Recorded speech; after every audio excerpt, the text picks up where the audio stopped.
राजयोग के विषय में कल हम लोगों ने इस शरीर के अंदर जो पंचभौतिक शरीर परमात्मा ने बनाया है उसमें कितने प्रकार की नाड़ियाँ हैं, वो किस किस जगह है और कैसे काम करती है, उसका प्राकृतिक नियम क्या है। हमारे पास दो नियम होते हैं इस संसार में, जो आएगा, चाहे राम हो, चाहे कृष्ण हो, चाहे शंकर हो, कोई भी हो, जो इस धरती पर आएगा उस धरती के नियमों को पालन करना पड़ेगा उसको। वो ऐसा नहीं हो सकता कि मैं 16 किला निदान हूँ या मैं 12 किला निदान हूँ या मैं चिरंजीव हूँ। इस प्रकृति के अंदर जो भी आएगा, हमारे 24 अवतार है सनातन धर्म में, उसमें 10 अवतार मुख्य है और 10 अवतार में भी 8 अवतार है जो भगवान नारायण के अवतार है और 2 अवतार स्वयं परब्रह्म परमेश्वर जो परब्रह्म में विद्यमान है उसके अवतार है राम और कृष्ण। तो वो लोग भी इधर आए तो इस धरती पे मानव शरीर धारण करके आए थे, इनको भी पंचभौतिक शरीर धारण करके रहना पड़ा। पंचभौतिक शरीर के क्या क्या नियम होते हैं, किस प्रकार से इसकी पालना होती है, सब प्रकार से उन्होंने नियमों की पालना की। अब सवाल ये होता है कि क्या वो भगवान है, वो ईश्वर है, नारायण के अवतार है, तो अपने नियमों को नहीं बदल सकते क्या? हमारे उपनिषद बड़े बड़े हैं, उपनिषदों के अनुसार जो ये प्रकृति और माया दो चीज़ परमात्मा ने बनाई है और बनाने के बाद इनको ये अधिकार दे दिया कि इसमें आने के बाद ये तेरे अधिकार चलेंगे, तेरी कानून है जो तेरे चलेंगे, जो व्यवस्था है, जो विधान है तेरा चलेगा। जैसे हम लोग अभी राजस्थान के लोग हैं और हम हरियाणा चले जाएं तो वहाँ हरियाणा सरकार के जो नियम है वो पालन करने पड़ेंगे हमारे को। हम ये नहीं कह सकते कि मैं राजस्थान का हूँ, या आप बाहर चले गए कहीं अमेरिका, इटली वगैरह, कहीं अफ्रीका, तो हम ये दांव से नहीं लगा सकते हैं कि हम भारत के हैं। आप कहीं के भी हो, जिस जगह पर जा रहे हो वहाँ के नियम पालन करना पड़ता है। तो कल इस विषय में पूरा मैंने समझा दिया अच्छी तरह से। आप लोगों ने प्रश्न भी पूछे तो तक हुआ शाम को, रात को, लेकिन कुछ प्रश्न अभी मेरे को बाकी है जो मैं ये इसके बाद में आपको पूछूंगा बताऊंगा। और आप लोग मेहरबानी करके जो भी चीज़ समझ में नहीं आए थोड़ा इशारा कर दिया करो, तो मैं वही स्टॉप करके पहले उसको डिस्कस करूँगा, उसको कर दूँगा। भगवान शिव ने माँ पार्वती के संवाद से, शिव और पार्वती के संवाद से, हमारे सनातन धर्म में जितने भी शास्त्र बने हैं अधिकतर वो शिव और पार्वती के संवाद के रूप में बने, क्योंकि शंकर को ब्रह्मा की उत्पत्ति का कारक है, विष्णु पालन करता है, पालक है, और भगवान शंकर संहारक है। तो उन्हीं को अधिकतर जितने भी हमारे सनातन धर्म में शास्त्र है वो उन्हीं के पति पत्नी शिव और शक्ति के द्वारा, शिव और पार्वती के द्वारा, शिव और उमा के द्वारा संवाद के रूप में वर्णित किए गए हैं। तो आज हम बात करेंगे ईड़ा नाड़ी की। कल मैंने बताया था कि इस शरीर के अंदर 72,000 नाड़ियाँ हैं। उन 72,000 नाड़ियों में से 10 नाड़ियाँ प्रमुख है और 10 नाड़ियों में से 3 नाड़ियाँ प्रमुख है, ईड़ा, पिंगला और सुषुम्ना। आज हम लोग सनातन धर्म में प्रयागराज स्नान करने जाते हैं, कोई गंगा स्नान करने जाता है, कोई विष्णु, कोई यमुना स्नान करने जाता है और कोई प्रयाग स्नान करने जाता है। गंगा में स्नान करो चाहे यमुना में करो, प्रयागराज में दोनों ही नदियाँ मिलती है, लेकिन एक रहस्य देखो, नदियाँ दो मिलती है लेकिन उसको कहते हैं त्रिवेणी है, कोई तीसरी नदी नहीं मिलती है। हमारे शरीर में दो ही छेद है, नाक में गंगा और यमुना, लेकिन जो अंत में इधर आती है उसको सुषुम्ना बोलते हैं। जब दोनों मिल जाते हैं ना उसको सुषुम्ना कहते हैं। जितने भी इस धरा के ऊपर परमात्मा ने जो अपनी कलाकारी सजाई है वो कि वो कलाकारी इस शरीर के ऊपर सजाई है, इसी का नाम है राजयोग। प्रयागराज में डुबकी लगाने से न तो हमारा कल्याण होगा, न हमारे पाप बोलेंगे। आप गंगा के अंदर जाके 10 बार डुबकी लगाओ, कोई फायदा नहीं है। आस्था है हमारी कि हमारी सनातन धर्म की पावन नदी है, स्नान करना चाहिए, लेकिन आप ये कल्पना करके जाओ कि मेरे पाप धुल जाएंगे, तो उसके बेटे के पाप नहीं धुले, आपके कहाँ से धुल जाएंगे? गंगा पुत्र भीष्म, गंगा का लड़का है भीष्म, उसके पाप नहीं धुले, उसको भी उसमें तीरों पे रहना पड़ा बहुत अरसे तक, जब तक युद्ध चला। तो आप कैसे कल्पना कर सकते हो कि आपके पास भूल जाएंगे। भगवान शंकर ने वो स्वर्गलोक से उतारी गंगा को, पावन है वो गंगा, क्योंकि परमात्मा के सिर पर आकर इस धरा पर आई है वो। ऐसे ही इस ये परमात्मा का मंदिर है ये पूरा। इस मंदिर में जो शिव विराजमान है, इस शिव के जटाओं में, ये जटाओं में गिरकर जो गंगा आती है, उस इस जगह पर जिसको हम क्राउन बोलते हैं अंग्रेजी में, और आज्ञा चक्र बोलते हैं। तो वो जो गंगा जहाँ पर मिलेगी, गंगा यमुना जगह पर मिलेगी प्रयागराज, डुबकी उसमें लगाओगे तो आपके पाप धुल सकते हैं। आपके पाप तो नहीं धुलेंगे, कर्म जैसा करोगे वैसा तो भोगना पड़ेगा, लेकिन आपको पुण्य अर्जित होगा, आपका कल्याण होगा, इसमें कोई संदेह नहीं। उस गंगा में डुबकी लगाने की वनिस्पत, उसमें लगाइए डुबकी। मैं नहीं कह रहा हूँ कि नहीं लगाना चाहिए, मैं भी गया था, लेकिन इस गंगा में डुबकी लगाने से हमारा कल्याण होगा।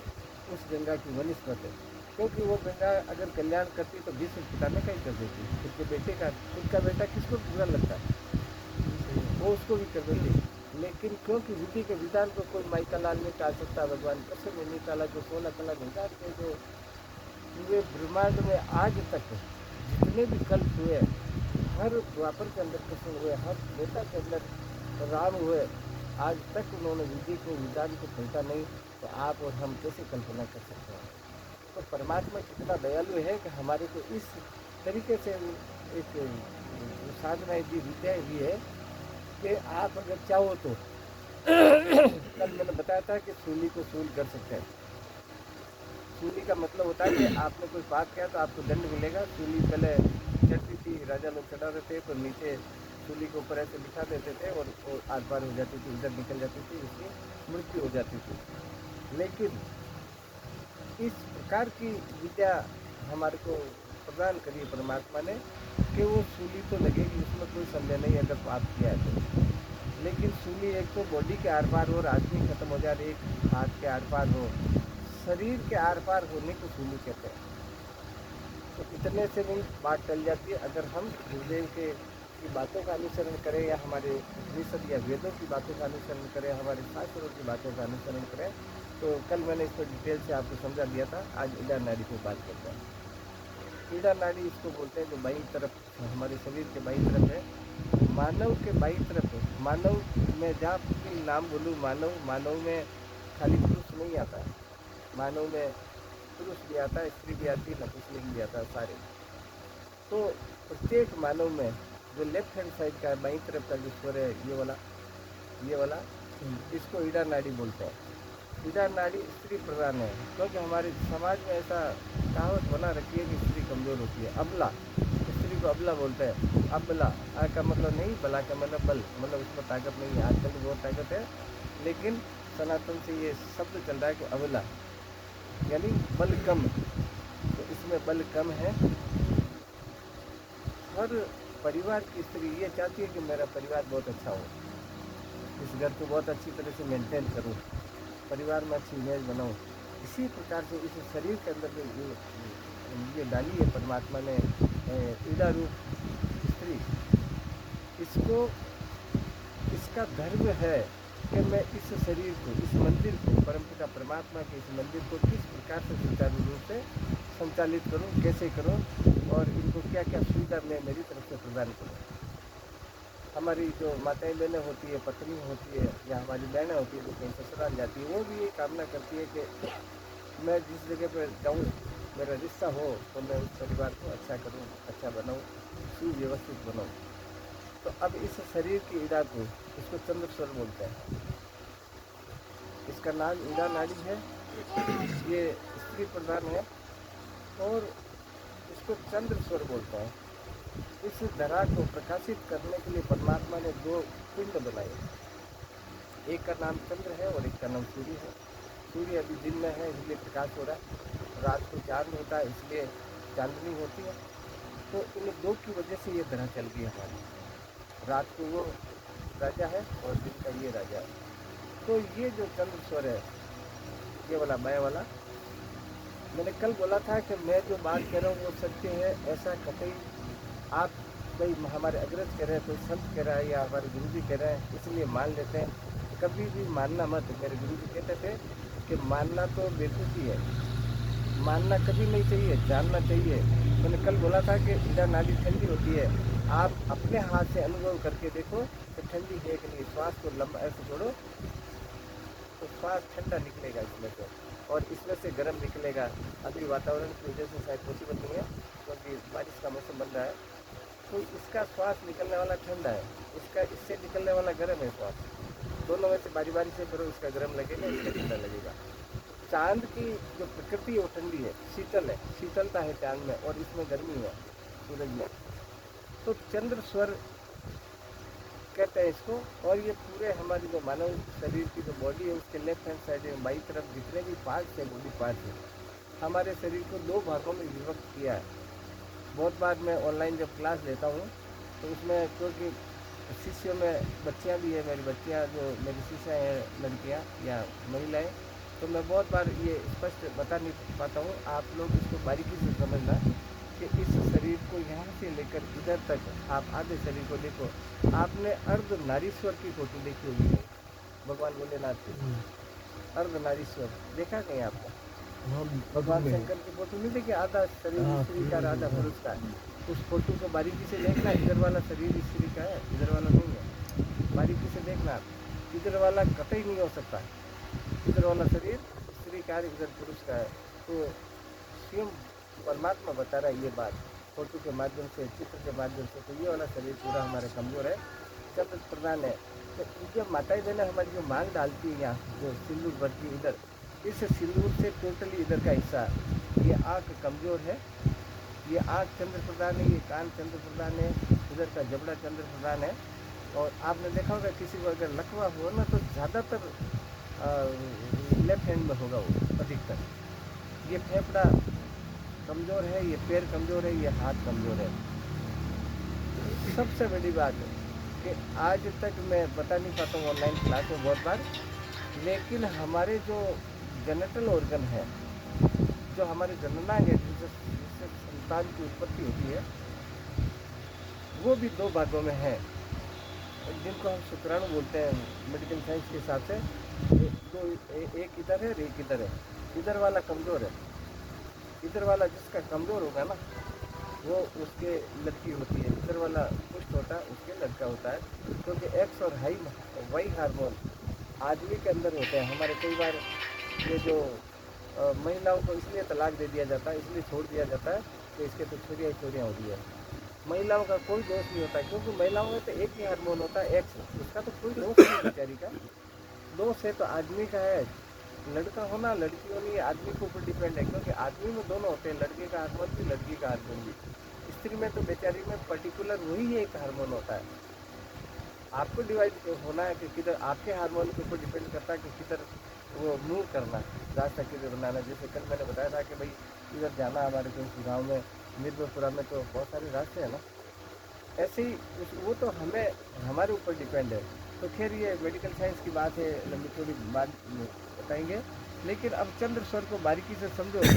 अगर किसी को कोई मैंने कल बोला था कि रात को जब सोते हैं ना तो सूर्य स्वर चलाना चाहिए। सूर्य स्वर अगर चल रहा है तो सूर्य स्वर अगर चल रहा है तो आपकी जठराग्नि प्रज्वलित होगी। लेकिन अगर चंद्र स्वर चल रहा है, हमारी माताएं बहनें, हम लोग खेतों के अंदर काम करने जाते हैं, अब नीचे जैसे ये घास है, इस घास में चल रहा है, नीचे कोई बिच्छू भी हो सकता है, पतला भी हो सकता है। तो मैंने कल बोला था कि घर से बाहर निकलो तो आप चंद्र स्वर में निकलो, क्योंकि चंद्र स्वर में निकलने के बाद आपके हर काम पॉजिटिव है, आपकी तरफ है, आपके लिए अच्छा है वो। अब कैसे अच्छा है, कल हमने पर्टिकुलर बताया था, आज डिटेल से समझिए। अगर चंद्र स्वर में निकले हो आपको सांप भी नहीं खाएगा, आपको बिच्छू भी नहीं खाएगा, आपको कंचला भी नहीं खाएगा, शेर चीते वगैरह भी नहीं खाएगा, क्योंकि उसमें विष शांत करने की ताकत है। चंद्र स्वर में विष को, जहर को शांत करने की ताकत है। तो उसको पता है, हमारे से ज़्यादा जानकारी तो उनको है कि अभी चंद्र स्वर चल रहा है, इसको खाओ मत, नुकसान मुझे है, खाने वाले को नुकसान होता है, उसको नहीं होगा, उसको जहर नहीं चलेगा, बल्कि वो मर जाएगा। या घायल हो जाएगा या और किसी प्रकार की ऐसी कोई बात हो जाएगी, क्योंकि रिटर्न होता है उसमें। विश्व शांत करने की ताकत है चंद्र स्वर के अंदर। इसलिए हम जब जब भी घर से निकले किसी भी काम के लिए तो चंद्र स्वर में निकलना चाहिए, ताकि आपका अच्छा काम हो, अच्छा हर काम अच्छा। क्योंकि परमात्मा की अनुभूति करना एक अलग विषय है। परमात्मा की अनुभूति करना हमारा लक्ष्य है, मानव जीवन का लक्ष्य है। लेकिन वर्तमान में तो आप परिवार में रह रहे हो, परिवार को चलाना है, समाज को चलाना, समाज में पेट बनानी है, देश में पेट बनानी है। इसमें ये करोगे तभी तो पैदा, माँ के पेट से पैदा होते ही सुखदेव मुनि थोड़ी बन जाओगे भाई। माँ के पेट से पैदा होकर सुखदेव मुनि थोड़ी बन जाओगे कि चले गए जंगल के अंदर और तपस्या कर ली, तपस्वी हो गए। हमारे को इस बनाया है इस प्रकार से परमात्मा ने। हमारे माँ बाप हमारी शादी करते हैं, सब कुछ करते हैं, तो हमें परिवार भी चलाना पड़ता है। तो इसके लिए हमारे को इन चीज़ों का मस्त ध्यान रखना चाहिए कि एक तो ये गांठ बांध लो आप। मैंने रात को भी अपने डिस्कस करा था कि जब भी घर से निकलो आप चंद्र स्वर में निकलो। सामने अगर आपका दुश्मन भी खड़ा होगा ना तो वो दोस्त बन जाएगा, और सामने अगर दोस्त भी खड़ा ना तो वो दुश्मन बन जाएगा। आप सूर्य स्वर में निकल के देख लो। मैं कह रहा हूँ कि मेरी बात सत्य है, ऐसा कतई स्वीकार मत करना। आप करके देखना इसको। मैं रात को ही बोला था कि आप मेरे पे अजमा के देखना, लेकिन किसी ने अजमा के नहीं देखा। आप अजमा के देखो इन बातों को, क्योंकि जब तक आप प्रैक्टिकल नहीं करोगे ना तो आपको अनुभूति नहीं होगी। मन मानता नहीं है, मन मस्तक माने नहीं जब तक कथा न खाई। जैसे विधवा स्त्री गर्भ रहे पछताई। एक विधवा औरत है, वो अपने आनंद के लिए, विषय आनंद के लिए किसी से संपर्क करके संतान उत्पत्ति के पेट रह जाता है, उसका गर्भवती हो जाती है थोड़े से आनंद के लिए, लेकिन बाद में पछताती कि मैं दुनिया को शकल किस मुंह से दिखाऊं। ये मन कहता है ये बात। तो मन को अगर, ये मन राजा है इस शरीर का, ये मन तब मानेगा जब इन आंखों से देख लेगा किसी चीज़ को। ये मैं कह दूँ ये काला है, ये काला है, कैसे मान लोगे? आपकी आंखें देखेगी जब मानोगे आप। नहीं तो आपकी आंख पे पट्टी बांध के अगर मैं ये कहूँ कि ये काला था, आप कैसे मान लोगे? ऐसे थोड़ी मान लोगे कि गुरुजी कह रहे हैं तो चलो मान लो। आप जब तक नहीं देखोगे ना तब तक स्वीकार्य नहीं होगा। मन राइट जब करता है, मन स्वीकार जब करता है, जब वो देख लेता है, कोई शब्द है वो कानों से सुन लेता है, तब वो यकीन करता था। आप कर करके देखिए। अभी अभी अपन लोग जब ये पूरा हो जाए अपना, उसके बाद आप दूसरे पे नहीं कर सकते हो, आप मेरे पे अजमा के देख लिया करो या एक दूसरे के ऊपर अजमा के देख लिया करो। तो चंद्र स्वर, अब आगे देखिए आप, चंद्र स्वर और सूर्य स्वर दो स्वर है हमारे। सुषुम्ना की बात बाद में करेंगे, कोई वो योग का विषय आ जाता है, शाम को करेंगे। तो सुषुम्ना सीधा सीधा परमात्मा से मिलाने की बात करती है। चंद्र और सूर्य सीधा सीधा हमारी परिवार को मिलाने की बात करता है। तो ये मैं डिटेल से समझाऊंगा आपको, बहुत सारी चीज़ें जो कर करके बताऊंगा। चंद्र स्वर और सूर्य स्वर दो स्वर मान लीजिए। अभी सुषुम्ना को छोड़ दीजिए, सुषुम्ना में डिटेल से समझाऊंगा। चंद्र स्वर और सूर्य स्वर। अब बात चंद्र स्वर की चल रही इस वाली की, पीड़ा नाड़ी की। पीड़ा नाड़ी का क्रम ऐसे 2, 4, 6, 8, 10, 12, 14, 16 सम है, मतलब कहने का मतलब। आपको चंद्र, मैंने कल बोला था, रात में बोला था कि आप घर से निकल रहे हो, चाहे धंधे पे निकल रहे हो, काम पे निकल रहे हो, या किसी से कोई वार्तालाप करने के निकल रहे हो, किसी से पैसा लेना है या आपका उधार दिया हुआ वो लेना है, कैसे बना। तो चंद्र स्वर से जब निकलोगे ना तो इस प्रकार से सम, ये जो पैर, ये दे लीजिए मकान की, मान लो ये मकान की वो थल ही बोलते हैं इसको, दे लीजिए। तो इसके बाद 1, 2 ऐसे करके फिर आप रन करोगे ना, तो सामने अगर इस सृष्टि का सरताज भी होगा ना तो आपके ऊपर अड़ंगा नहीं अड़ाएगा, क्योंकि नियम उसने बनाए है, नियम उसने बनाए हैं। अगर वो भी खड़ा होगा कि मैं तेरा काम नहीं होने दूँ, तो वो निश्चित तौर पर होगा, क्योंकि वो नियम उसने बनाए हैं। आज अगर हमारे पिताजी हमारे को ये कह दे कि जाओ बाजार जाओ, ये 100 रुपये ले जा मज़े कर, आराम से खा पी ऐश कर, लेकिन हमारे पिताजी अगर रास्ते में मिल जाए आइसक्रीम खाते हुए या और कोई कचौरी पकौड़ी खाते हुए, तो मना नहीं कर सकते, क्योंकि पैसा मैंने दिया। पिताजी कहेगा पैसा मैंने दिया और मैंने बोला इसको बच्चे को कि ऐश करो। इसी प्रकार से विधाता ने ये नियम बनाया है कि इस प्रकार से यदि आप गमन करते हो, तो अगर मैं स्वयं भी वहाँ मौजूद हूँ आपके आदि लगाने के लिए, तो मेरा विधान नहीं चलेगा, क्योंकि मैंने आपको अधिकार दिया है। तो इसके 2, 4, 6 जिसमें 2 का भाग जाता है, सम का मतलब इसमें 2 का भाग जाता है, तो अपने को 4, 6, 8, 10 क्यों रखने हैं? 2 कदम ही तो रखने हैं। ये वाला पैसा ऐसे करके फिर आप चलो, आप गमन करो, पूरी प्रकृति आपके अनुकूल होगी, पूरी प्रकृति आपके अनुकूल होगी। तो ये सम इसका वो होता है। तो और फिर आप स्वाभाविक गमन करो, बार बार ही 2 थोड़ी करने, एक बार ही करना है ऐसे, और फिर स्वाभाविक गति करो। एक ज्ञान स्रोत में चंद्रदास जी महाराज जो आपके अलवर के पास में हुए, आप भाग्यशाली हो। मैंने बरसों इंतजार किया है इस तपोभूमि के दर्शन करने के लिए।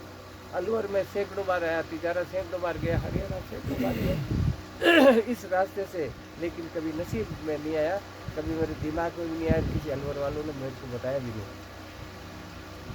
अलवर में बहुत सारी चीज़ें, लेकिन किसी ने नहीं बताया कि इधर हुआ चरणदास जी का जन्म, चरणदास जी की कर्म भूमि इधर है।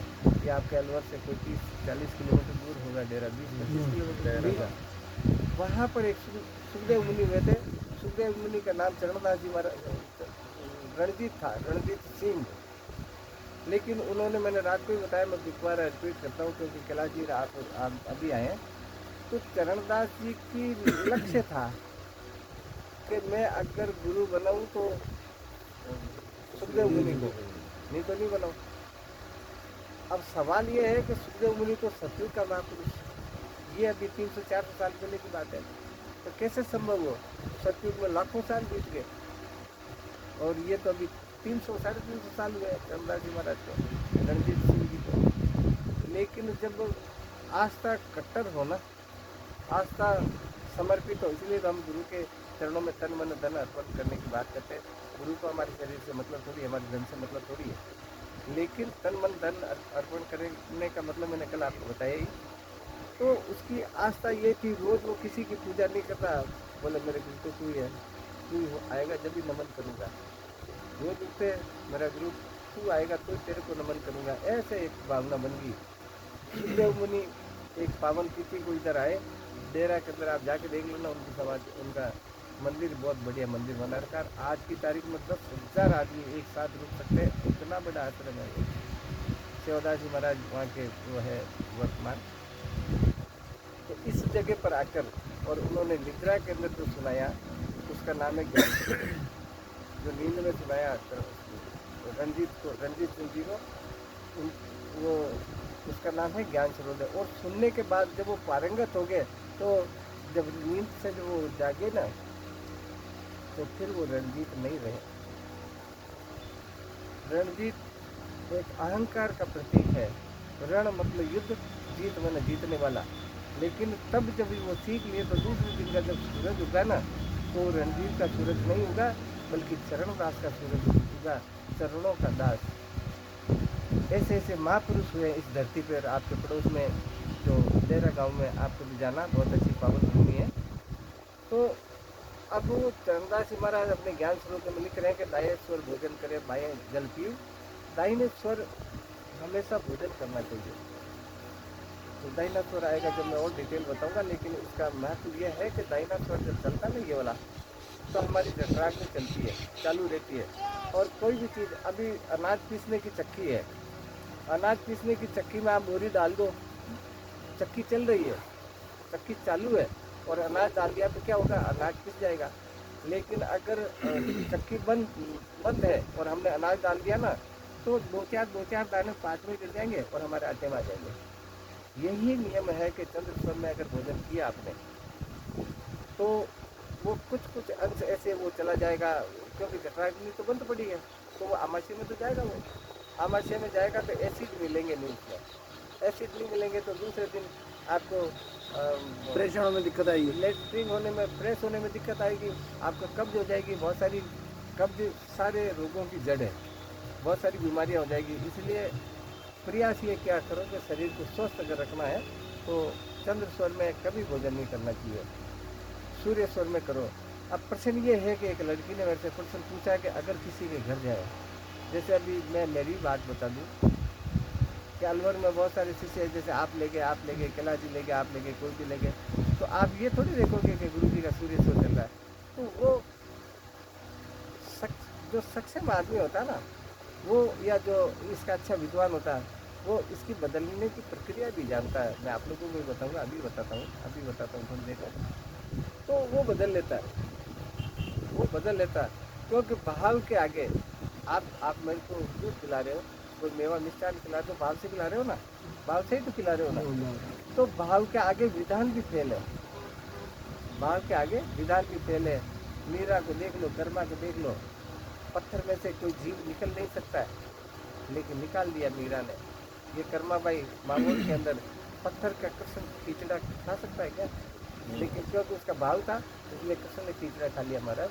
तो भाव के आगे विधान की भी नहीं चलती है, लेकिन भाव तो अगर मैं दिखाने के लिए तो भाव करूँ आपसे, आप लोगों से, या बुरा मत मानना, जैसे आप लोग भाव दिखाने के लिए भाव करो, लेकिन वास्तव में भाव है नहीं, उसे तो पता है, वो तो सदगुरु होता है, सर्वसमर्थ होता है। लेकिन आप दिखाने के लिए कि आपको कुछ स्वार्थ सिद्ध करना है, आप व्यक्तिगत, मतलब मैं उदाहरण बता रहा हूँ, कोई बुरा मत मानना, तो वो भाव नहीं होता है, वो तो हमारा स्वार्थ होता है कि इसके बदले में ये विनिमय का जो नियम होता है ना, वो भाव नहीं होता। तो उन्होंने लिखा कि दाएं स्वर भोजन करे, बाएं स्वर जल पीओ, ऐसे साधन नित्य करे तो सुख पावत है जीव। कि दाहिने स्वर भोजन करो और बाएं स्वर जल पियो। जितने भी पेय चीज़ें हैं, अभी थोड़े दिन पहले मैं बॉम्बे में था, तो बॉम्बे में एक भाई है, उसने पूछा था कि गुरुजी ये इस ग्रुप में भी डाला था, शायद आप लोगों ने देखा होगा, कि दूध किस में आता है, दूध किस में आता है, दूध भी तो भोजन है ना, खीर बनाओगे तो वो भी तो भोजन है ना, या रबड़ी बनाओगे तो वो भी तो भोजन है ना। तो बात तो ये हुई कि भोजन को दाहिने स्वर में करना चाहिए, लेकिन नियम ये है, राजयोग ये कहता है कि जितनी भी लिक्विड चीज़ें हैं वो बाएं स्वर में पीनी चाहिए, बाएं, जैसे पानी पीना, शरबत पीना, ये जितनी भी पेय चीज़ें हैं, जैसे कल वो आप चंपी भाई साहब वो लेकर आए पीने की ठंडा, ये बाएं स्वर में, क्योंकि बाएं स्वर जब चल रहा होगा ना, तो आपका जो टारगेट है, आपका जो सिस्टम है, वो इस प्रकार से फ्लो करेगा कि वो सीधा पानी लीवर में जाएगा। और अगर सूर्य स्वर में पियोगे तो वो पानी आमाशय में जाएगा, और आमाशय में जाएगा तो क्या होगा, एक रोटी के टुकड़े ऐसे करके उसमें पानी डाल दो, क्या होगा आप ही देखो, प्रत्यक्ष वैसे देखो, वही हाल इसका होता है। फिर वो एसिड नहीं मिलाता है, एसिड मिलाता ही नहीं है, क्योंकि जाना तो उसके घर है, मेरे को जाना तो कैलाश जी के घर है, चला गया इधर, इंतजार तो ये कर रहे थे, तो तब इंतजार लीवर करता है चंद्र स्वर के अंदर। तो जितनी भी पेय चीज़ें इस बात को दोबारा सुनना, आपसे कोई क्वेश्चन पूछ सकता है, जितनी भी पेय चीज़ें चंद्र स्वर में करनी चाहिए, लेकिन दूध भोजन है, खीर दूध में आपको पूछूंगा, खीर भोजन है, रबड़ी भोजन है, लेकिन आप बता सकते हो कि दूध क्या है, दूध को किस में लोगे, तो रबड़ी और खीर, क्योंकि भोजन है वो, इसलिए क्योंकि आमाशय में जाएगा, वो फर्टिलाइज होगा, तभी तो आपके प्रोटीन विटामिन वगैरह बनेगा। दूध को कैसे आप करोगे, ये मैं अब आपके ऊपर छोड़ता हूँ, अभी थोड़ी देर बाद में ये पूरा होगा, जब मैं आप लोग मंथन करके बताना। तो इस प्रकार से अगर करेंगे, निश्चित तौर पर आप योगी हो आगे, क्योंकि इस प्रकृति के अनुसार अनुसरण कर रहे हो, और ये खुद प्रकृति पुरुष है, ये प्रकृति है पूरी, परमात्मा की बनाई हुई आकाश, वायु, अग्नि, जल, पृथ्वी, ये भी आकाश, वायु, अग्नि, जल, पृथ्वी का बना हुआ है, यानी उस प्रकृति में इसमें कोई फर्क नहीं है, ये पूरा का पूरा ब्रह्मांड है। आगे वो लिखते हैं कि बाएं स्वर भोजन करे, दाहिने पीवे नीर। चंद्रदास लिखते हैं कि बाएं स्वर भोजन करे, दाहिने पीवे नीर, 10 दिन बोले योग करे, आवे रोग शरीर। आप 10 दिन आप अनुभव करके देखना इस बात को, क्योंकि जब तक अनुभव नहीं करोगे ना, आपको सांत्वना नहीं मिलेगी, संतुष्टि नहीं मिलेगी। आप आज से ही, अभी मैं 8-9 दिन हुई इधर, तो आज से ही आप 9 टाइम तक लगातार चंद्र स्वर में भोजन करो, 10वें दिन आपको जाना मुश्किल हो जाएगा, 2 दिन आप करो तो उसमें जाना मुश्किल हो जाएगा।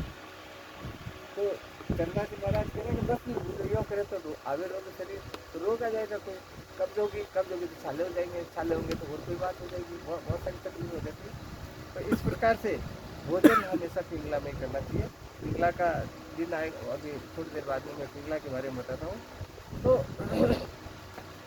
चरणाजी महाराज एक बात और लिखते हैं कि दिन चलावे चंद्रमा, रात चलावे सूर्य, ऐसे साधन नित करे वो उम्र पाई भरपूर।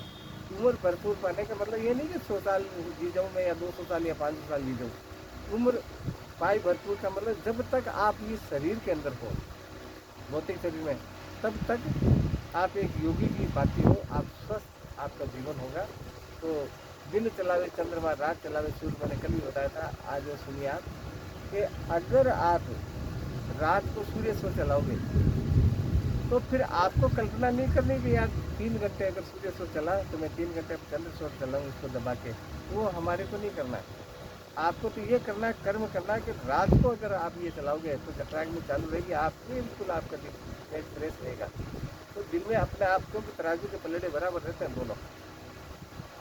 इधर 2 घंटे ज़्यादा लिए आपने तो ये अपने आप इधर 2 घंटे कवर कर लेता है, वो हमारे को मंथन नहीं करना, वो अपने आप हो जाएगा सेट, ये प्रकृति करेगी सेट। अगर रात को आपने किया तो पहले आपको करना पड़ेगा काम, और इसके विपरीत करेंगे तो हमारे को रोग आएंगे, बहुत सारे रोग आएंगे। भोजन 4 प्रकार का होता है, रामचरितमानस में लिखा है चर्व चोष्य लेई और पिय। चारों के चारों भोजन सूर्य स्वर में करने चाहिए, चारों के चारों भोजन सूर्य स्वर में करने चाहिए। फिर भी अब मैं वो क्वेश्चन आपके ऊपर छोड़ता हूँ, मैं इसको समझाता था। चर्व कहते हैं जो चबा के खाने वाला, चोष्य कहते हैं जो चूस के खाने वाला, चर्व चोष्य लेई कहते हैं जो चाट के खाने वाला, पेय का मतलब पी के खाने वाला, पी के खाने वाला, पी के इस्तेमाल करने वाला। चर्व चोष्य लेई और पेय 4 प्रकार के भोजन है, रामचरितमानस में तुलसी बाबा ने लिखे हैं। चारों के चारों भोजन सूर्य स्वर में करने चाहिए, सूर्य स्वर में करने चाहिए। यानी भोजन चाहे किसी प्रकार का हो, चाहे चबा के खाने वाला, जैसे गन्ना है चूस के खाता है, निकलता तो पानी है ना उसमें से, तरल ही तो निकल रहा है उसमें, भाई जूस ही तो निकल रहा है उसमें से, तो टुकड़े थोड़ी निकल रहे हैं। रबड़ी वो राबड़ी है तो चाट के ऐसे ऐसे ऐसे खाते हैं, टुकड़े थोड़ी है उसमें, लिक्विड है वो तो। पेय पी कर खाने वाला, तो इन चीज़ों को हमेशा सूर्य स्वर में खाना चाहिए। चंद्र में अगर खाओगे तो रोग आएगा। 1 किलो आपने दूध पी लिया सूर्य स्वर में, 0.01% भी आपके शरीर में काम नहीं आएगा, वो लीवर में जाके आपके सारे दूध को निकाल देगा। इसलिए कभी भी पैसा खर्च कर रहे हैं हम, 1 किलो दूध लेते हैं 20 रुपये या 30 रुपये, 50 रुपये, 20 रुपये आए, उस पैसों को बर्बाद क्यों करो भाई। हमें जब इतना पता है कि होटल पे बैठ गए, दूध का गिलास देना भाई, और चल रहा सूर्य स्वर, हमें पता है कि नहीं चल रहा है अभी, चलाने की मैं अभी तरकीब बताऊंगा। तो अगर वो तरकीब नहीं जानते हो तो क्यों अपना वो होटल वाला 20 रुपये 50-100 रुपये आपसे लेगा, और आपको कोई अंगीकार भी नहीं होगा, कोई काल भी नहीं आएगा। इसीलिए इसका अनुसरण करो। तत्व दर्शन पूरा का पूरा अकॉर्डिंग टू नेचर है, प्रकृति के अनुसार है, इसमें किसी भी प्रकार का इफेंट बटन नहीं है, किंतु परंतु नहीं है। क्योंकि जितने भी योग है हमारे सनातन धर्म में, सब योगों में अगर आप ढूंढ लो, कोई भी योगी हो, ये सारा पूरा विश्व देखेगा। कोई भी योगी हो, किसी भी प्रकार का, चाहे ध्यान योगी हो, ले योगी हो, अष्टांग योगी हो, हठ योगी हो, किसी प्रकार का योगी हो, उसको घूम फिर के सुषुम्ना में आना पड़ता है, और हम सीधी सीधी सुषुम्ना की स्टडी करते हैं। तो कितना अच्छा है, इसीलिए इसको राजयोग कहते हैं कि राजा की तरह रहते हुए भी आप ये कर सकते हो। इसमें किसी प्रकार की पाबंदी नहीं। हठ योग में आपने पानी पी लिया तो 1 घंटे तक आप योग नहीं कर सकते हो, खाना खा लिया तो 3 घंटे तक योग नहीं कर सकते हो। लेकिन इसमें ऐसा कुछ ऐसा ही नहीं, पड़े पड़े भी कर सकते हो, सोते सोते, चलते चलते भी कर सकते हो। मैंने ज्योतिष में भी विशारद किया, ज्योतिष में पढ़ाई करी है, तो ज्योतिष में नियम है, ये भौतिक शरीर का विज्ञान भी है, पारमार्थिक विज्ञान भी है, और खगोलीय विज्ञान भी है, पूरा समाहित है, ये समुद्र है पूरा। जैसे मान लीजिए, कैसे राजयोग क्यों कहते हैं इसको, एक औरत के बच्चा होने वाला है, और उसके देवर ने या उसके आदमी ने या और किसी पड़ोसी ने पूछ लिया क्या होना है, तो चंद्र स्वर चल रहा तो लड़की होगी, सूर्य स्वर चल रहा तो लड़का होगा, इतनी सी बात। कोई आपको मंत्र नहीं पढ़ना, मंत्र नहीं पढ़े आपने, बस देखना है, वो आप चलते चलते भी बता सकते हो। लेकिन ज्योतिष के अंदर, ज्योतिष गलत नहीं है, लेकिन ज्योतिष के अंदर इतनी चीज़ों का होना जरूरी है। उसने प्रश्न पूछा किसी ने, तो आपके पास पेन होना चाहिए, कागज होना चाहिए, वो कुंडली बनाने के लिए 12 भाव होते हैं, और ये जानकारी होनी चाहिए कि अभी सूर्य कितने डिग्री पे है, चंद्र कितने डिग्री पे है, मंगल या नेपच्यून कितने डिग्री पे है, ये पता होना चाहिए। और ऐसे नहीं कि सूर्य ये रहा ये सामने, ऐसे नहीं, कितने डिग्री पर है पृथ्वी के गोलार्ध में, कितने डिग्री पर है, वो 12 भावों में लिखा जाता है। ये सब होने के बाद में आपकी गणित बढ़िया होनी चाहिए। कैलकुलेशन में अगर गलत हो गया, गणित में जोड़ बाकी गुणा भाग में, तो उत्तर गलत हो जाएगा। लेकिन ये घड़ी, अच्छा घड़ी टाइम सही होना चाहिए, आगे पीछे नहीं होनी चाहिए। ये घड़ी तो खुद परमात्मा ने बनाई है। ये घड़ी तो मेरे पिताजी ने, आपके पिताजी ने नहीं बनाई, ये तो सबका पिता उसने बनाई है। तो ये न तो आगे होनी है न पीछे होनी है, और जिस दिन पीछे होगी ना, उस दिन पीछे ही होगी लगातार, परमानेंटली। तो कितना अच्छा है। हाँ हाँ बोलो। वंश कैसे पलते? वंश आत्मा दृष्टा है। अब सवाल ये है कि आप विद्वान हो, एक एक उदाहरण बता रहा हूँ, आप बहुत विद्वान हो, सत्संगी आदमी हो, भगवान नारायण का ध्यान करने वाले हो, पिता परमात्मा की अनुभूति करने वाले हो, और अनुभूति कर चुके आप, उसके बावजूद भी आपके बच्चा होगा ना, तो वो नीच नालायक अगर हो जाए, यही बात है ना अभी, तो ये उसके कर्म, कर्मण्यवादी का रस माँ फल कदाचन, गीता के अंदर भगवान कृष्ण कहते हैं कि जो जैसा कर्म करेगा ना, उस कर्म का प्रतिफल तो भोगना पड़ेगा। अब वो पिता बेटे के रूप में आवे, आपके भाई के रूप में आवे, पिता के रूप में आवे, किस रूप में आवे, कर्म तो कहीं मिटने वाले नहीं है। कर्म अगर मिटे तो 16 कला निदान जो पृथ्वी को एक ऐसे फूंक में उड़ा सकता है, फूंक में पैदा कर सकता है, उसको एक महलिए ने तीर मार के इधर खत्म कर दिया, इधर भगवान के फूंक से। तो कर्म का फल तो भुगतना पड़ेगा किसी भी सूरत में, कर्म का। तो वो कर्म आज जितने भी मैं अधिकतर सुनता रहता हूँ, तो आप देखो जितने भी साधु लोग हैं ना, उनके बच्चे दंतफंदी मिलेंगे अधिकतर। तो अब अपन ये कहते हैं कि ये साधु साला घर पे बच्चों को दिमाग नहीं देता है, संस्कार नहीं देता। भाई वो तो बहुत प्रयास करता है, कौन बाप चाहता अपना बच्चा बिगड़े, वो तो बहुत प्रयास करता है, लेकिन कर्म मुख्य है। जो हम कर रहे हैं ना, वो क्रिया मात्र कर, अभी मैं आपको समझा रहा हूँ, आप समझ रहे हो, ये क्रिया मात्र कर्म है। संचित जो अच्छे कर्म इकट्ठे कर रहे हैं उनको संचित बोलते हैं, जो आगे काम आएंगे। प्रारब्ध जो पिछली बार हमने जो अच्छा या बुरा किया ना, उसका फल जो अभी हम भोग रहे हैं। आप लोगों से मेरा परिचय हुआ, आप लोगों के दर्शन हुए, ये प्रारब्धवश हुए, किसी की कृपा या मेहरबानी नहीं है। हम ये नहीं कह सकते कि जैसे हम एक उदाहरण बताऊँ कि भाई गुरुदेव आते हैं बहुत अच्छा लगता, ये सब प्रारब्धवश है। तो ये तो कर्म प्रधान विश्व कर रखा, रामचंद्र मानव से लिखा कि कर्मण्यवादी का रसूल, गीता में लिखा वादी का रसूल माँ बोले कदा चला। कर्म तो प्रधान है चिरंजीव लाल जी, कर्म तो भोगना पड़ेगा। तो वो किस रूप में आए, वो तो विधि के ऊपर है, विधान के ऊपर है। अब चंद्र स्वर की राशियाँ, इसको समझिए। वैसे ये समझना कोई ज़्यादा महत्वपूर्ण नहीं है आपके लिए, लेकिन फिर भी समझ लीजिए आप। चंद्र स्वर हमारे नक्षत्र है। नक्षत्र कितने हैं, कोई बता सकता है कितने? 27। कितने हैं नक्षत्र? आप सत्संगों में जाते हो, कितने नक्षत्र? नक्षत्र 28 है। चंद्रमा की रानियां हैं जिनको नक्षत्र बोलते हैं। नक्षत्र 27 है, लेकिन 28वां नक्षत्र भारतीय ज्योतिष में 27 ही नक्षत्र, आप किसी से पूछो तो वो 27 ही बताएगा। नक्षत्र 27 ही है, लेकिन एक जो नक्षत्र है, हर नक्षत्र एक दिन में आता है।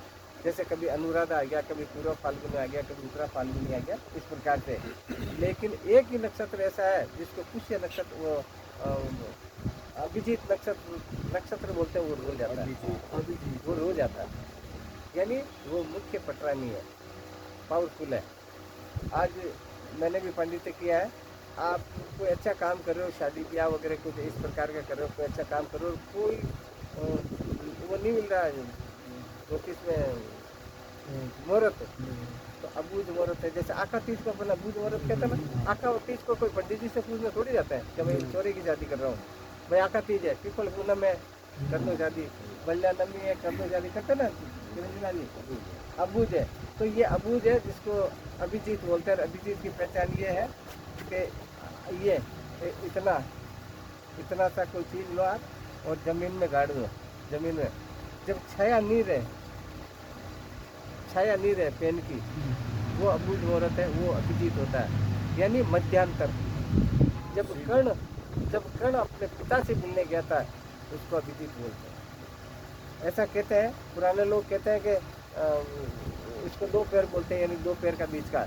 लेकिन हमारा सनातन धर्म ये कहता है, हमारे उपनिषद ये कहता है कि जब मरा ना, कर्ण जैसा महाबली, कर्ण जैसा शक्तिशाली अर्जुन कुछ नहीं था उसके सामने। अर्जुन धनुर्धर जरूर था, लेकिन अर्जुन कुछ नहीं था।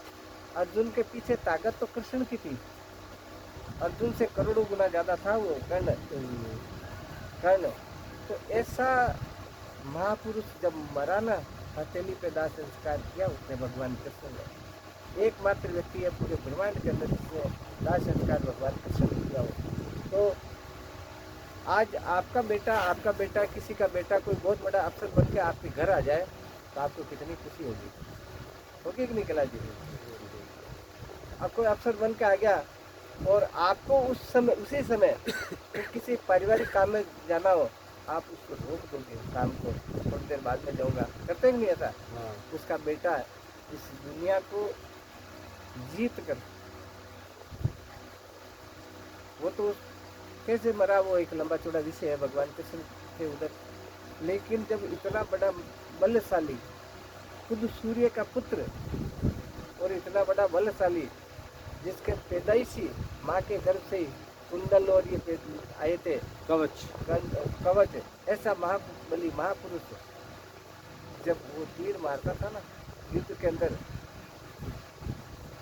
इतना बलशाली, आप महाभारत पढ़ के देखिए, आपके नयन भीग जाएंगे, आंसू भीग जाएंगे कि इतना बलशाली कि स्वयं इस सृष्टि का स्वामी जिस रथ को चला रहा है, अर्जुन के रथ को, उस पर वो तीर मारता था तो 3 कदम पीछे हो जाता था वो रथ। तो जब युद्ध समाप्त हो गया ना, तो अर्जुन कहता है भगवान कृष्ण को कि मैंने मार दिया, देखो मेरा बल देखो, मेरा ताकत देखो, आप मेरे गांडीव की ताकत देखो। तो कृष्ण भगवान कहते हैं कि पागल, मेरे रथ को एक सूत कोई सरका नहीं सकता, लेकिन इतना बड़ा बलशाली कि 3 हाथ तक वो आगे ले गया। कल्पना करो कितना बलशाली होगा, जो मुझे पछाड़ सकता है वो कम शक्तिशाली है क्या? और तू कह रहा है कि मैंने तीर मार दिया, रथ मैं चला रहा था। तो ये बात है कि कर्ण हमारा पीछा नहीं छोड़ता है। तो उस समय जब कर्ण मरा था ना, तो अपने पिता जो सूर्य, उसका स्वागत करने के लिए कि मेरा बेटा उस रण में रणजीत होकर आया है, जिस रण का मूल ही कृष्ण है, जिस रण का जो मुखिया, जो रथ चालक है, वही कृष्ण है, यानी वो कृष्ण उधर है। उस रण को जीत के आया, मर के भी जीत के आया, मर के भी विजय होके आया, इसलिए वो थोड़ा रुक गया सूरज। इसीलिए इसको 2 पैर कहते हैं, 2 पहर का बीच का। तो ये 28 नक्षत्र होता है, लेकिन बाकी जो किसमें 27 नक्षत्र कहते हैं, इसलिए कहते हैं कि एक तो वैसे ही रो जाता है। तो और राशियां इसमें 6 होती है। ये किस प्रकार से उदय होता है चंद्र सूर्य का मैंने कल बता दिया। शुक्ल पक्ष की प्रथम 3 तिथि को चंद्र, फिर 3 तिथि को आगे वाली को सूर्य, फिर अगली 3, ऐसे 3 का क्रम उल्लंघन कर करके, और ये इसका क्रम होता है। अब इसमें क्या काम करने चाहिए, इसमें आपको क्या काम करने चाहिए? सौम्य काम करने चाहिए, लाभ के काम करने चाहिए, हित के काम करने चाहिए, भले के काम करने चाहिए, आपका भला हो या किसी दूसरे का भला हो। रामचरितमानस में लिखा, परित सरित धर्म नहीं भाई, पर विरासम नहीं अधिमाई। जितना अच्छा कर सकते हो आप, मैं ये नहीं कह रहा हूँ कि किसी दूसरे का करो, आपका भी करो, दूसरे का भी करो, सबका करो, सबका हित करो। आपका हित है, सबका हित है, दूसरे का हित है, आपका हित है। जगत का अगर कल्याण चाहेंगे ना, तो अपना कल्याण फिर वो स्वयं चाहता है। तो हित का काम करना चाहिए। आप ये आजमा के देखना, आज ही अभी ये पूरा होने के बाद आप यहीं थोड़ी देर बाद में बात को भूला के करना, क्योंकि याद होती ना तो सब होशियार होते हैं। थोड़ी भुला के किसी को भी बोल देना, अपन 5-6 जने के यार थोड़े 100 रुपये देना। आप स्वर देखना, आप कौन से स्वर में मांग रहे हो। अगर चंद्र स्वर में मांग रहे हो तो वो मना नहीं कर सकता। सूर्य स्वर में मांगोगे क्या यार अभी तो नहीं है यार, थे तो सही पैसे, लेकिन वो मैं ये लिया यार, नींबू लिया यार, फलाना लिया, बहुत कुछ बात हो जाती है। तो अब अपने लोगों में आजमा के देखो ना, पहले पहले अपने घर की लड़ाई जीतेंगे तभी तो बाहर का रण जीतेंगे। तो इसमें क्या काम करने चाहिए? शांति के काम करो, पौष्टिक कर्म करो, मैत्रिक, क्या हुआ, दोस्ती है। हाँ सुनो तुम बेटे, थोड़ा सा हो रहा है ये चित्तंत्र का पूरा कर दो, फिर पानी दिया ना। तो दोस्ती का काम करो, प्रभु दर्शन का काम करो, योगाभ्यास का काम करो, दिव्य औषधि लेनी है। आप चंद्र स्वर में औषधि लो और एक सूर्य स्वर में लो, आपको बुखार होगी। बुखार की जो अगर दवा लिक्विड की है तो उसको चंद्र स्वर में लो, तत्काल फायदा होगा। और डॉक्टर वही है, दवा भी वही है, और बुखार रोग भी वही है। और आप सूर्य स्वर में लो, उस तरह की शीशियाँ 15 लिया हो तो भी आप फायदा नहीं होगा आपको। रसायन कर्म करो, भूषण धारण धारण करो, भूषण कहते हैं घेने को। चंद्रदास जी महाराज ने लिखा कि विवाह दान तीर्थ तो करे, वस्त्र भूषण घर पर धरे, इतने कार्य जमाए कीजिए, पोथी पुस्तक तो लिख लीजिए। कोई बात गारंटेड बात होती है ना कि ये मैं बात कर रहा हूँ, चाहे लिख ले, कहते ना अपन, कहते ना साहब कि भाई ये मेरी बात सही है, तू चाहे तो लिख ले, स्टाफ लिख ले। यानी स्टाफ लिखने का मतलब पूरी सही है बात, सत्य बात है। तो चरणदास जी महाराज कहे कि विवाह दान तीर्थ जो करे, वस्त्र भूषण घर पर धरे, इतने कार्य बाएँ कीजिए, पोथी पुस्तक सो लिख लीजिए। इतने कार्य आप बाएँ में करो, आप चाहो तो पोथी पुस्तक लिख लो, यानी स्टाम्प पे लिख लो। अपन कहते हैं किसी को, मैं रात में करता ना कि चाहे मेरे से साइन करवा लो आप। यानी ये इतना बड़ा महापुरुष कह रहा है कि ये काम इसमें करो, आपको कभी लाभ नहीं और कभी हानि नहीं होगी। वस्त्र धारण करना है, पहनना मतलब विवाह करना, दान करना, आश्रम में प्रवेश करना, भवन का निर्माण करना, जलाशय तालाब बनवाना है, बाग लगाना, यज्ञ करना, सम्मेलन या गांव बसाना है, या ये काम। एक चीज़ हमेशा ध्यान रखिए आप, दूर की यात्रा, हम जैसे यात्रा पे जाते रहते हैं, दूर की यात्रा हमेशा चंद्र स्वर में करें।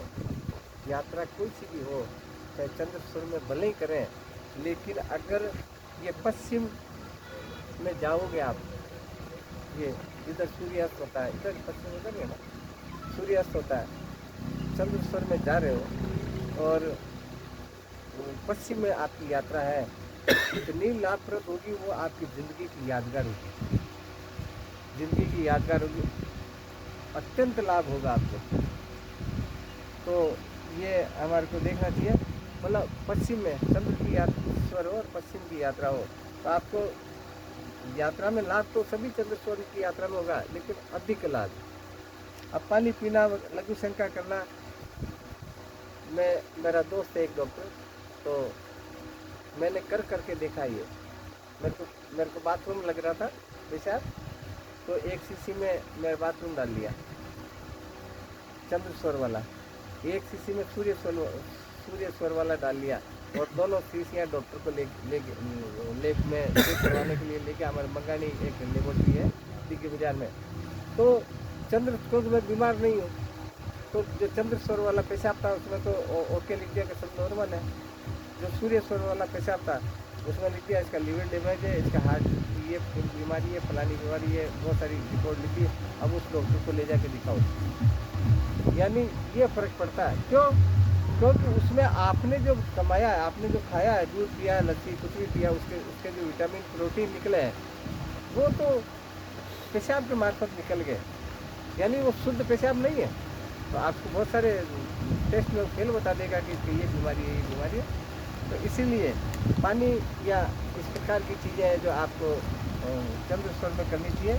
चरणदास जी ने ज्ञान सरोदे में लिखा कि विवाह दान तीर्थ जो करे, वस्त्र भूषण घर पर धरे, इतने कार्य बाएँ कीजिए, पोथी पुस्तक तो लिख लीजिए, योगाभ्यास और कीजिए प्रीति, औषध वाजे कीजिए मीठी, मीठी कहते मित्रता को, दीक्षित मंत्र पर गोवे नाज, चंद्र योग फिर बैठे राज, चंद्र योग में स्थिर पुनि जानो, फिर कारण सबको पहचानो, करे हवेली छप्पर छावे, बाग बगीचा गुफा बनावे, हाकिम जाय कोर्ट में भरे, चंद्र योग आसन पर धरे, हाकिम कहते जज को।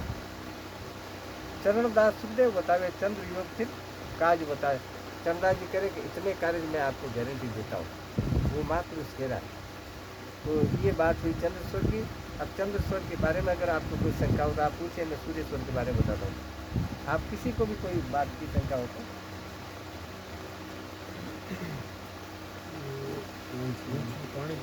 हाँ, थोड़ा पानी तो पिला देना थोड़ा स्टॉप करो। गुरुदेव के